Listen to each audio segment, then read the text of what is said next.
Olá a todos, espero que todos estejam bem. Como eu havia prometido para vocês, hoje eu estou trazendo a continuação da aula sobre metástase óssea. No caso, vai ser sobre a síndrome de compressão medular e a atuação do fisioterapeuta nesses casos. A síndrome de compressão medular, ela pode ser gerada por compressão tumoral, quando ocorre a manifestação, a proliferação de um tumor dentro do canal vertebral, e pode ser causada também pela metástase óssea nas vértebras. Ou essa metástase óssea vai levar a uma fratura vertebral ou colabamento dessa vértebra. Então, esse colabamento ou a fratura patológica vertebral pode gerar uma compressão tanto medular quanto radicular. Então, para quem não me conhece, eu vou me apresentar mais uma vez. Eu sou a Érica Fabro, sou fisioterapeuta, especializada em fisioterapia e em oncologia pelo Instituto Nacional de Câncer, o INCA, aqui no Rio de Janeiro. Eu atuo nessa área desde 2005, atuo diretamente com fisioterapia junto ao paciente oncológico. E, como já mencionei em aulas anteriores, para quem não assistiu, vale a pena checar lá as outras aulas. Nós atuamos bastante na prevenção, na detecção precoce e na reabilitação de um paciente com alguma complicação do tratamento oncológico ou da própria evolução do tumor. Então, no final do ano passado, eu mencionei sobre os cuidados paliativos, eu dei uma aula sobre os cuidados paliativos e prometi que iria trazer um pouquinho mais sobre a atuação do fisioterapeuta junto a esses pacientes que estão com progressão da doença, ou que estão no tratamento paliativo ou no cuidado paliativo. Então, vamos falar um pouquinho mais sobre a síndrome de compressão medular. Bem, os locais mais acometidos pela metástase óssea, como eu já mencionei na aula anterior, são em 70% dos casos praticamente as vértebras, 41% a pelve, costelas em 25% dos casos e 25% dos casos também afetando os ossos longos, fêmur, húmero e, numa proporção bem menor, a tíbia também. Os métodos de detecção da metástase óssea são os exames de imagem. A cintilografia óssea é muito utilizada principalmente no Sistema Único de Saúde. É um exame que tem a capacidade de visualizar alguma alteração óssea.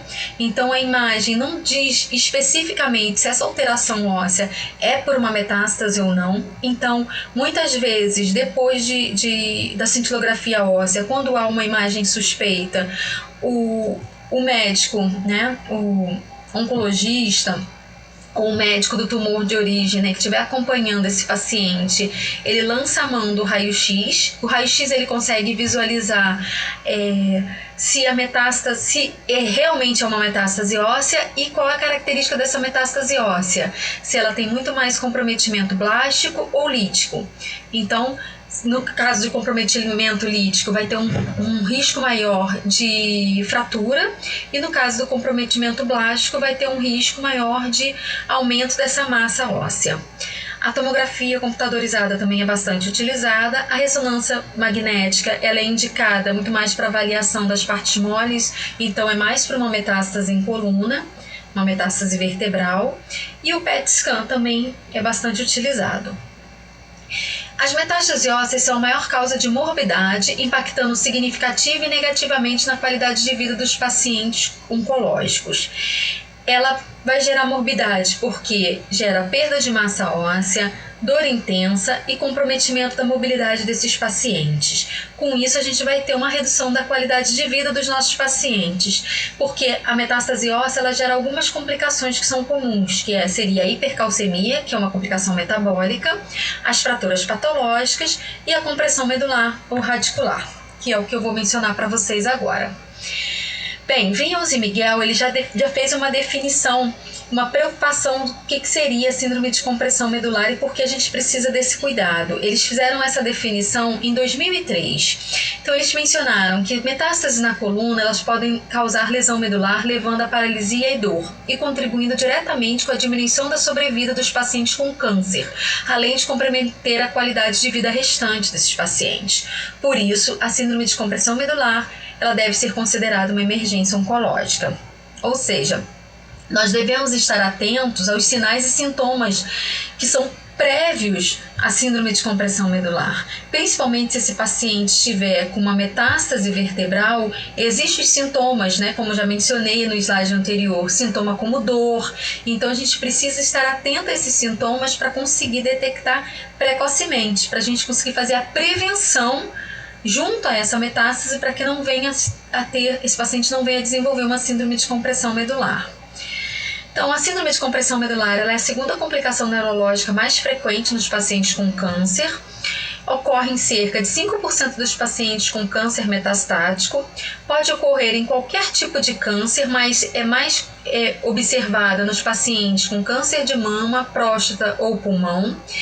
E a causa da síndrome de compressão medular pode ser decorrente à localização medular do tumor, o crescimento desse tumor, né, dentro do canal medular, ou a uma metástase óssea do corpo vertebral. Os sintomas são dor, diminuição da força muscular e da sensibilidade, abaixo no local da lesão, e a disfunção esfincteriana. A incidência de uma metástase óssea na coluna vertebral ela é mais vista em 80% dos casos na região torácica ou toracolombar, em 30% dos casos na região lombosacra e em 10% na região cervical. E em 10 a 30% dos pacientes, eles estão acometidos em todos os níveis da coluna com metástase óssea. Então, tamanho o risco que pode ter de síndrome de compressão medular.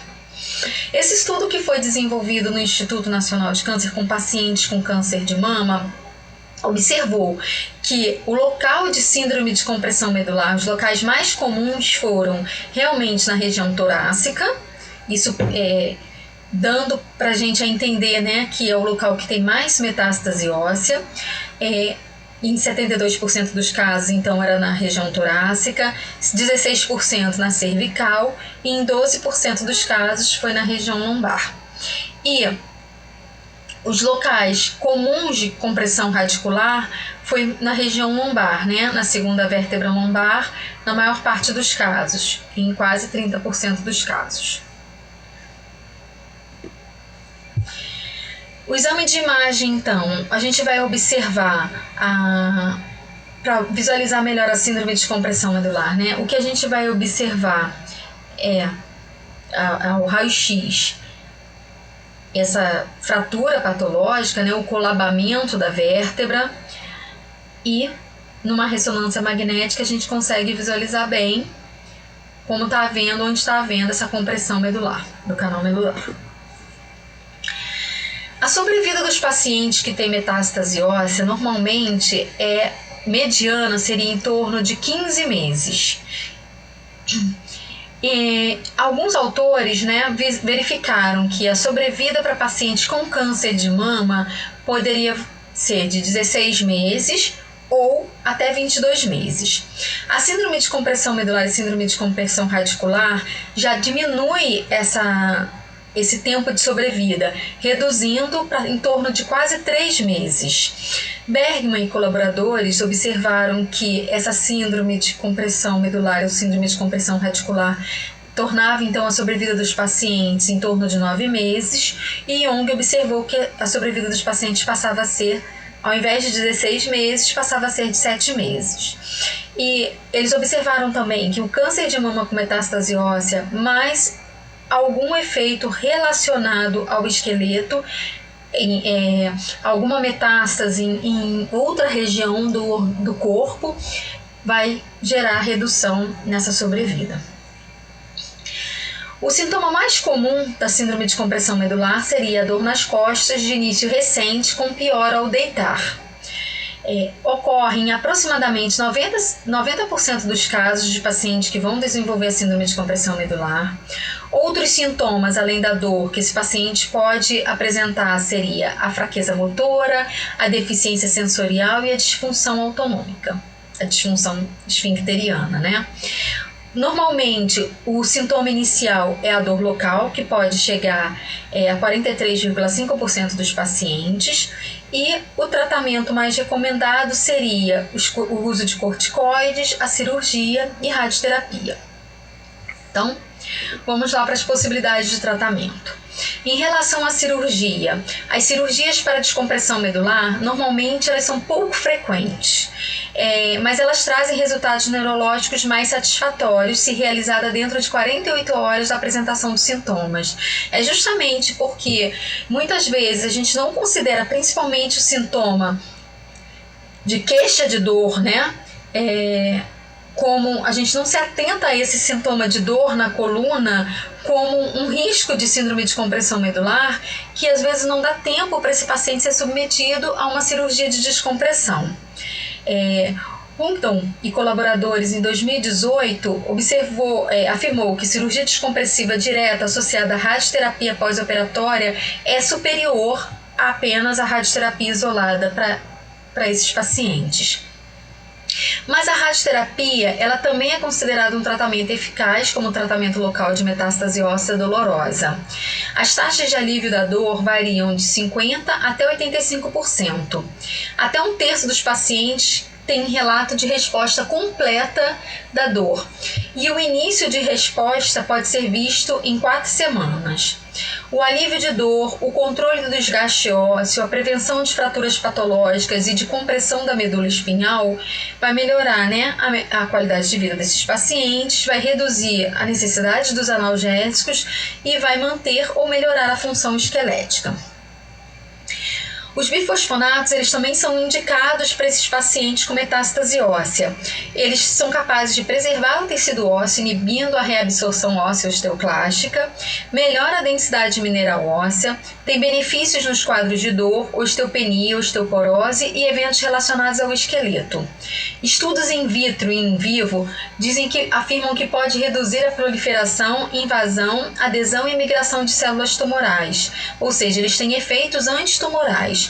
Os bifosfonatos, eles são indicados principalmente quando o paciente tem uma metástase óssea com comprometimento com uma característica mais osteoclástica, levando à lesão lítica. Tem um risco maior de fratura.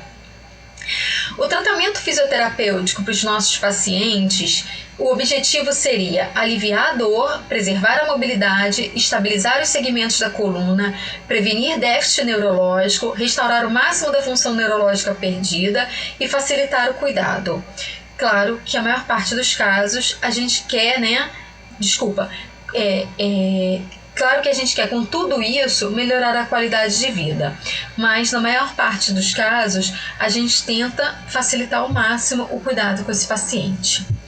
Então, em relação ao alívio da dor, a gente pode fazer o posicionamento adequado desse paciente no leito, pode utilizar da crioterapia, algumas vezes da termoterapia também.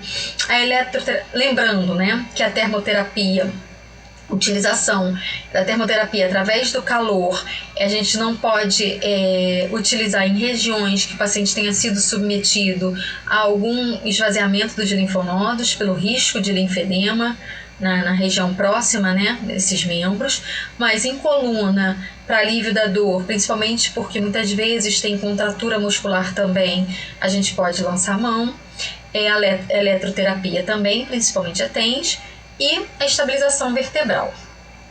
Então, a gente vai fazer a estabilização vertebral utilizando de adaptação de órteses. Primeiramente, a gente precisa saber que órteses é um termo que vem do grego, uma palavra que vem do grego, que significa correto. As órteses que existem atualmente são dispositivos que podem ser estáticos ou dinâmicos.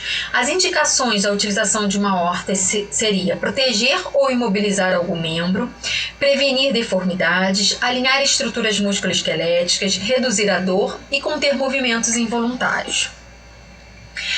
No caso dos nossos pacientes que apresentarem alguma metástase em coluna vertebral, que tiverem um risco de síndrome de compressão medular, o objetivo da gente indicar o uso de algum colete seria limitar a mobilidade do tronco, reduzir a atividade muscular isotônica dos músculos eretores e abdominais e aumentar a pressão intraabdominal.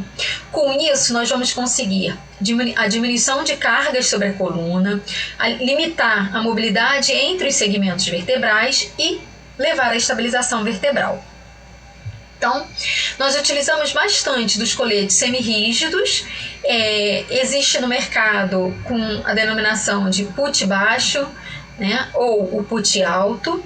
O put baixo seria o lombosacro, que teoricamente conseguiria estabilizar as vértebras entre L1 a L5, e o put alto seria o tóraco-lombosacro, que estabilizaria a vértebra entre T10 a L5. Mas isso vai depender da estrutura do paciente, né? Pacientes pequenos, muitas vezes a gente consegue chegar a uma estabilização com um put alto até acima de T10 e com put baixo bem acima de L1, tá? Agora, falando dessas órteses, um guideline que foi publicado em 2008 avaliou que a instabilidade da coluna vertebral, que não são elegíveis para o tratamento definitivo, podem ser tentar estabilizar, né? A gente pode tentar utilizar de órteses estabilizadoras e orientações, e o aumento da estabilidade da coluna vai trazer alívio da dor também.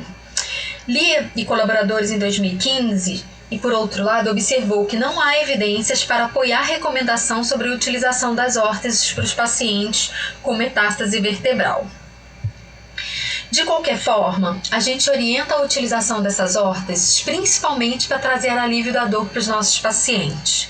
Tá? Se a utilização de um colete semirrígido estiver trazendo mais dor para o paciente, é o momento da gente contraindicar esse colete. Agora, no caso do paciente que tenha uma metástase em coluna cervical, é onde a gente se preocupa mais com a estabilização. Porque se a gente for pensar biomecanicamente, o centro de gravidade da cabeça, como está nessa imagem do esqueleto, esse centro de gravidade ele passa à frente do ponto de união da coluna, né, da cabeça com a coluna cervical.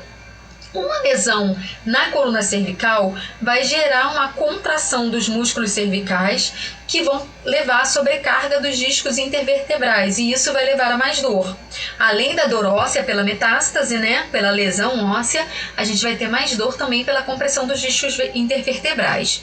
E aí, os colares cervicais, eles são capazes de diminuir a pressão sobre os discos intervertebrais, equilibrando a cabeça e transmitindo as forças de sustentação para os pontos de apoio com o tronco. Então, esses são os colares cervicais. Então, olha como é que a gente consegue fazer um apoio mentoniano, né? Sustentar a cabeça e gerar, então, a distribuição desse peso da coluna para outras regiões. É claro que o tipo de colete a ser adaptado aos pacientes vai depender do nível da lesão, o local da lesão, né, o prognóstico desse paciente e performance status. Então, o performance status é uma avaliação, né, é uma tabela de avaliação que a gente utiliza junto aos pacientes oncológicos, avaliando como é que está o grau de atividade desse paciente.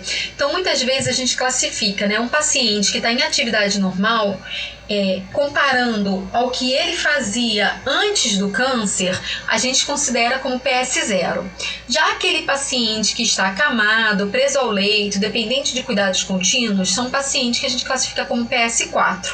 Então, normalmente, esses pacientes que estão em PS3 ou PS4, muito mais de PS4, a gente contraindica a utilização dessas órteses, porque o que a gente quer, principalmente com um colete tóraco-lombar, tóraco-lombosacro, é reduzir, né, um pouquinho a ação da gravidade. A gente vai tentar controlar essa mobilização dos segmentos vertebrais, porque na verdade a ação da gravidade a gente não consegue controlar. O peso que recai sobre as vértebras a gente não consegue controlar. Só que se a gente já diminui esses movimentos intervertebrais, a gente já alivia um pouco a dor desse paciente e diminui o risco dessa fratura. Quando a gente vai mencionar, então, observando esses pacientes que têm a metástase óssea e a síndrome de compressão medular e o cuidado desse paciente junto aos cuidados paliativos, porque a gente sabe que esses pacientes eles podem ser submetidos, né, à radioterapia, continuar com quimioterapia, alguns serem indicados ao uso de bifosfonato, poucos, raros casos, a cirurgia. Então, esses pacientes seguem ainda com um tratamento paliativo. Só que são pacientes que mereciam estar também no cuidado paliativo, né, que tem uma visão mais holística desse paciente. E aí a gente observa que, segundo a Organização Mundial de Saúde, é estimado que apenas 14% dos pacientes que precisam realmente dos cuidados paliativos conseguem receber. Normalmente, esses pacientes com síndrome de compressão medular ou risco de síndrome de compressão medular, eles têm baixas taxas de cuidados paliativos, 29% dos pacientes são encaminhadas num contexto hospitalar, ou seja, dentro da internação hospitalar, e 35% dos pacientes são encaminhados no contexto ambulatorial, aquele paciente que está em segmento ambulatorial e acabam sendo encaminhados para um cuidado paliativo. Temel e colaboradores observaram em 2010 que o encaminhamento antecipado para a unidade de cuidados paliativos vai conseguir gerenciar melhor os sintomas desses pacientes, estabilizar em relação à condição de saúde, estabilizar a saúde desse paciente e normalmente trazem uma sobrevida mais prolongada. Como tratamento da síndrome de compressão medular, o que a gente idealiza é prevenir novos déficits. Então, se a gente pensa que eu estou sempre planejando a prevenção para o paciente, mesmo que ele tenha já a síndrome de compressão medular e que possa ter uma fraqueza muscular nos membros inferiores, uma alteração da sensibilidade, o que a gente quer é prevenir outros déficits. Então, a gente quer fazer com que esse paciente tenha melhor funcionalidade. Então, muitas vezes a gente adapta a órtese para estabilização da coluna para o paciente conseguir sentar, para sentir o tronco mais estável. A gente tenta manter ou melhorar a função residual, então trazendo essa independência, realizando exercícios passivos, exercícios de controle do tronco, exercícios ativos de membros superiores e membros inferiores quando possível. E o que esse paciente, na maior parte dos casos, acaba apresentando desse déficit motor está muito relacionado também com um edema que é causado pela compressão. Então, quando eles são indicados ao uso de corticoide, vai ocorrendo a redução desse edema. E a indicação de radioterapia também consegue reduzir essa compressão. Então, em alguns casos, a gente consegue fazer exercícios, consegue retomar o ganho de força em membros inferiores e até fazer treinamento de marcha e de equilíbrio. Inicialmente, quando a gente adapta pelo primeiro momento a órtese para a coluna, a gente orienta muito que esses pacientes façam a mudança em bloco, né? A mudança de decúbito em bloco. Então, que o paciente não faça essa rotação de tronco, não faça uma dissociação entre cintura escapular e cintura pélvica. E a gente tem que educar bastante os pacientes e cuidadores para melhor adaptação ao novo modo desse paciente em relação ao seu dia a dia, né? Então, a gente não pode esquecer que dentro desse quadro de restabelecimento de força quando possível, a gente tem que pensar também no protocolo de estabilização vertebral. E aí eu me baseio muito numa frase que foi escrita por Connolly desde 1998, em que ele falou que a imobilização prolongada pode levar à disfunção musculoesquelética devido à diminuição da função, pode levar à atrofia muscular por desuso e, em alguns casos, à distrofia simpático-reflexa.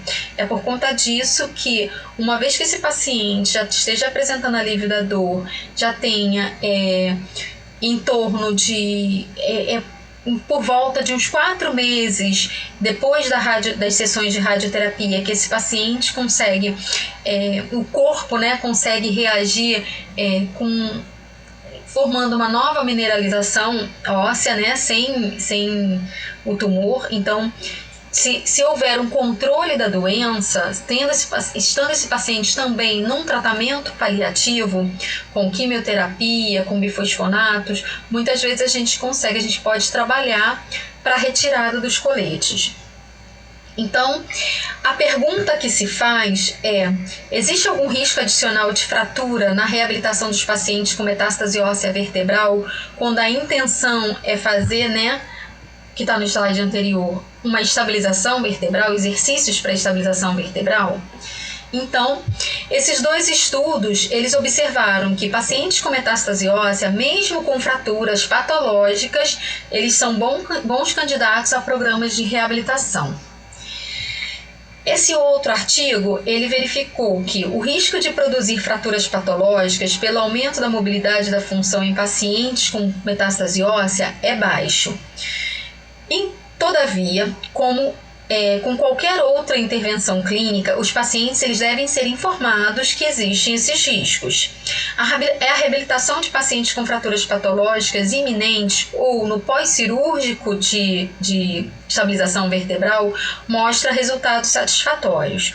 E a reabilitação de pacientes com metástase óssea em coluna, que se utiliza de abordagem padrão, é segura. Exercícios padronizados. Então, em relação aos exercícios padronizados, esse estudo verificou, ele fez esse artigo, né, ele foi a publicação de um ensaio clínico randomizado em que se utilizou, né, dos exercícios de treinamento muscular com exercícios isométricos dos músculos paravertebrais 5 vezes por semana por 30 minutos.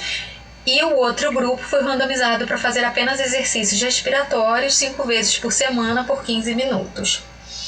E o que eles observaram foi que houve um aumento significativo da densidade óssea no grupo de intervenção em comparação ao grupo controle após 3 e 6 meses.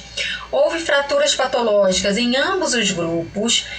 Todavia, nenhuma fratura foi atribuída à intervenção, assim como não houve diferença entre os grupos após 3 e 6 meses.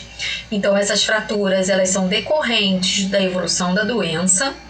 E o treinamento de resistência concomitante à radioterapia pode melhorar a densidade óssea das vértebras acometidas. Esse tratamento combinado é eficaz e sem efeitos colaterais para os pacientes. As considerações finais que eu trago para vocês, então, é que as metástases ósseas são a maior causa de morbidade, havendo, portanto, um impacto direto na qualidade de vida dos nossos pacientes. A abordagem fisioterapêutica é de suma importância, pois favorece a recuperação das disfunções e contribui para a melhoria da qualidade de vida. São fundamentais no tratamento fisioterapêutico o alívio da dor, a estabilização dos segmentos comprometidos e a otimização da capacidade funcional. E estudos sugerem que um treinamento resistido com exercícios isométricos são benéficos e seguros de serem realizados. Obrigada a todos. Então, gente, eu quero agradecer a vocês por estarem assistindo, por terem ficado até o final. Espero ter contribuído um pouco mais com vocês. Qualquer dúvida que tenham, vocês podem mandar comentários e pedir para entrar em contato comigo, que o grupo da Vital Tape Físio vai me passar.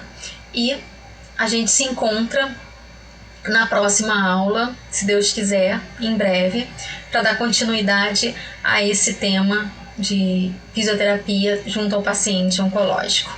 Espero que tenham gostado. Até breve.